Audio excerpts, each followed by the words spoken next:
Hi guys. Okay, so I want to talk to you guys urgently about what is happening in Bitcoin right now.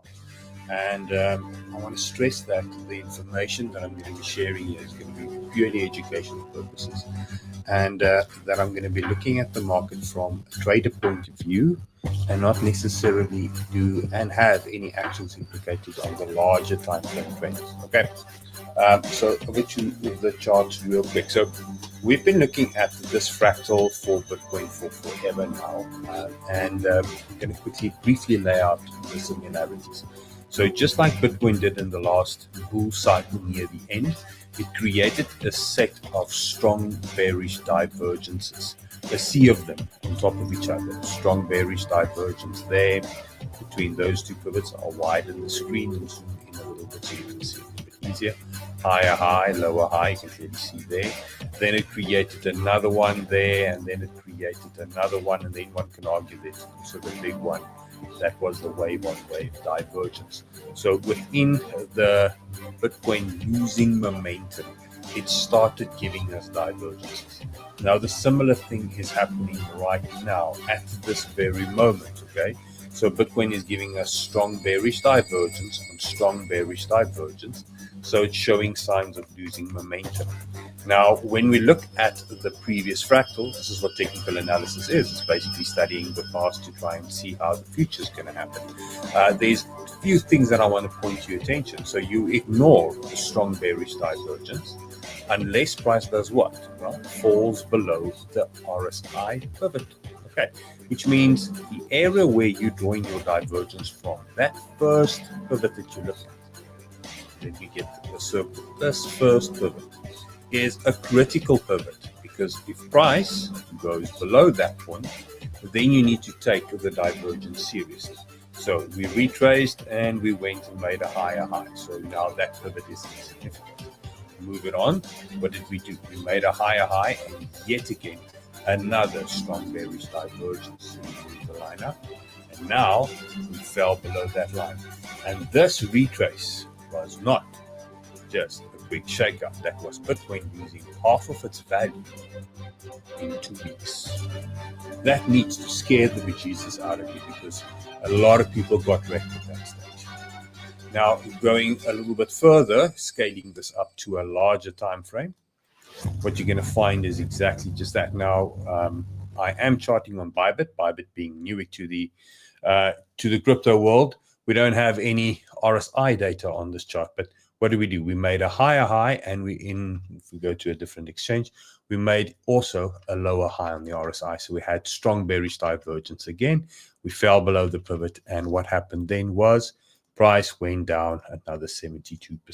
Okay, so if this is the way that we need to look at the RSI and we need to look at divergence, let's set through the rules. Okay, so first thing is, if we create divergence, it's okay. It's not the end of the world. But what we want to do is we want to stay above that level. As long as we stay above that level, we can still think that price is going to go on higher.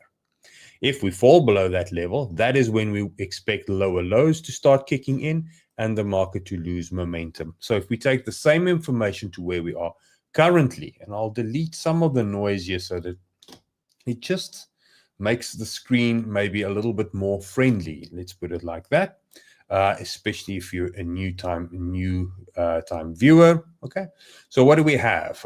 Let's delete those fib levels. We've got divergence. We ignore the fact that price is staying above that originating pivot. But now we've got divergence again. And the worry on the weekly time frame is that if Bitcoin starts closing below 104,800 thereabout, that is where we need to start sweating. So can you see from a weekly time frame, the weekly close that we're going to be having in 7 hours is extremely significant, but at this stage is not something that we need to act on. So my HODL bags, anything that I'm holding long term, I'm not sitting with my finger on the sell button or anything like that at this stage. But now we need to talk about the 4 hour. Now, the 4 hour is where we trade. I trade for a living, guys. And the argument was that, and this is the setup that the idea that I shared with you guys during the run of this week, is that this whole area is going to probably be littered by what? Hidden bearish divergence, meaning price fails to make a higher high, but the RSI does make a higher high, which it has done. Hidden bearish divergence locked in. And as this is a wave, meaning the RSI, price went from the one side of the RSI to the other side of the RSI. So this being a wave, now we're trying to turn the tide around on the wave. And we do have, yet again, with the little recent pump, strong bearish divergence. Now, the key is, as all, we ignore strong bearish divergence unless what? Price falls below that first pivot, which on the RSI is sitting and living at 107,700. So we have this 4-hour candle, which closes in about 3.5 hours from now, to define where the price has actually lost this pivot. Because if we close blue, if this candle closes blue above it, it opens the door that there will probably be a push to the upside. And my HODL bags is pleading and saying, I hope that is, I'm impartial. I take both sides of the market seriously, and I trade. Market wants to turn around. Time of night. I don't know why. That part of me saying that if this happens, we will probably open the door for much lower lows. Okay, meaning price will go and revisit this 104,900, this yellow line, and that line coincides on the weekly time frame as us trying to just stay above the weekly pivot. So to ladder in what is happening, or to lay in what is happening on the 4-hour. The 4-hour is currently fighting a battle to see whether this blue candle is going to stay above this blue line. As long as it stays above the blue line, we're above support, and we can hope and dream and feel bullish. If we lose that, it opens the door for lower targets. Okay, that's everything that I wanted to share with you guys for today in this quick update. I'm just going to quickly say hi to Tilly. Hello, Baldy. Hello, Ashton. Iconic. Can you ditch the music? Dude, it's already gone. Let's see what else. That's it. Martin. Yes, it is dramatic. I think we need to take this serious in the end of the day, because tops will always look extremely bullish, just like bottoms looks extremely bearish.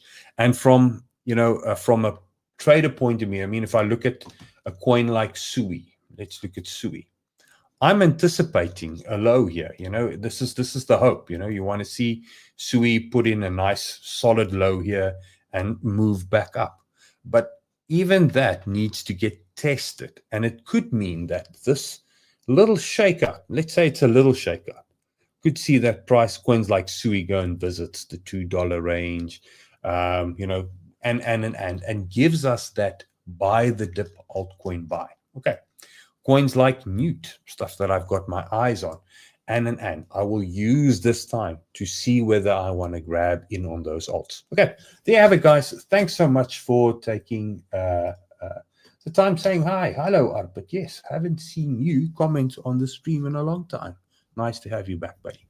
Guys, I'm going to sign off. I want to say good night. You have a lovely evening. Keep an eye on the weekly close for Bitcoin. This is the significant time. This is probably as it goes, as important as it could be, because we want to see, and I don't mind that this 4-hour pushing down to 104,800. This on the smaller time frame is insignificant. But as this chart basically shows, I want to see us bounce there and go make that higher high so that the weekly remains bullish. See you tomorrow, where I'll be resuming my normal streams. I'm in the Discord as always, so you're more than welcome to go and join. Links in the video description. You have a lovely Sunday, guys. Cheers.